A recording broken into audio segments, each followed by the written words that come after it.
Support foundation for autism and development disabilities के तत्वाधान में आयोजित इस कार्यक्रम में आप सब लोग उपस्थित हैं, आपका हार्दिक अभिनंदन। और मैं समझती हूँ कि प्रतिभा जी से जब से मेरी मुलाकात हुई, और शरद तो मेरे से बहुत पुराने समय से जुड़े हुए हैं, ये वो शख्सियत हैं जो अपने लिए नहीं जी रहे हैं, ये समाज के उस वर्ग के लिए जीवन अपना व्यतीत कर रहे हैं जिससे एक सम्मानजनक स्थान समाज में मिल सके।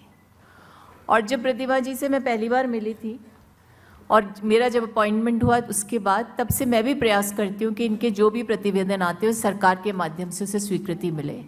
हाल ही में इन्होंने एक प्रस्ताव रखा, हमारे मसीह साहब भी यहाँ बैठे, इनका भी यही प्रयास रहता है क्योंकि इनके पास भी एक बड़ी जिम्मेदारी है।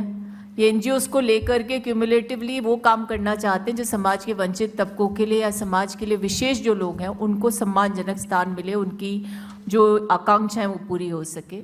अभी हाल ही में प्रतिभा जी ने और शरद जी ने मुझे कहा कि एक पार्क डेवलप होना चाहिए विशेष योग्य जन के लिए। मुझे खुशी है कि इन्होंने हमें सजेस्ट किया, हमने सरकार को भेजा और उस पर कार्रवाई शुरू हो रही है। तो ये लोग, और सबसे बड़ी बात मुझे इनकी जो अच्छी लगी वो ये कि एक माँ अपने बच्चों के लिए सर्वस्व न्यौछावर करती है, कोई बड़ी बात नहीं है, लेकिन ये वो माएँ हैं जो पोस्टमार्टम से बाहर नहीं आती कभी। उनके लिए बच्चा पैदा होता है और जीवन पर्यंत वो उसका उसी प्रकार से ध्यान रखती हैं जैसे नवजात का रखा जाता है। तो इनका जीवन समर्पित जीवन है, हमारे लिए प्रेरणा का जीवन है। और ऑटिज़म की जहाँ तक बात है, इनसे मिलने के बाद मैं भी जो आर्टिकल्स आते हैं उनको पढ़ती हूँ।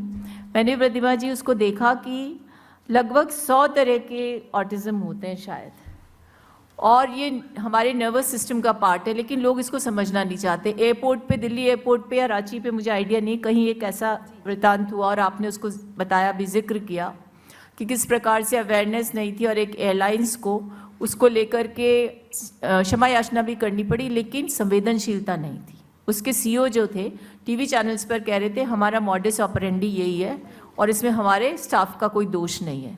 इससे आवश्यकता है समाज में इनके प्रति संवेदनशील होने की, सच्चाई को स्वीकार करने की, और जो आप इंक्लूजन की बात कर रही थी उसकी, क्योंकि इंक्लूसिव सोसाइटी वही होती है जो हर जीवित प्राणी के लिए उसके सम्मानजनक स्थान को सुनिश्चित करती है, उसके लिए काम करती है और उसके लिए जो भी होना चाहिए आवश्यक रूप से जिम्मेदार पदों पर बैठे हुए लोगों को उसे पूरा करने में सहयोग करना चाहिए।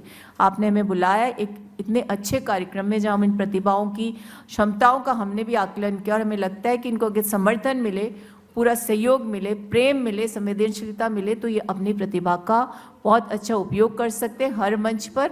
और आपके सहयोग के हम आकांक्षी रहेंगे हमेशा, आपके नहीं, उन सबके जो यहाँ आकर के से प्रतिभागी बने, ताकि इनके लिए पॉलिसी प्लानिंग में और इम्प्लीमेंटेशन में आप लोगों का सहयोग मिल सके। धन्यवाद। जय।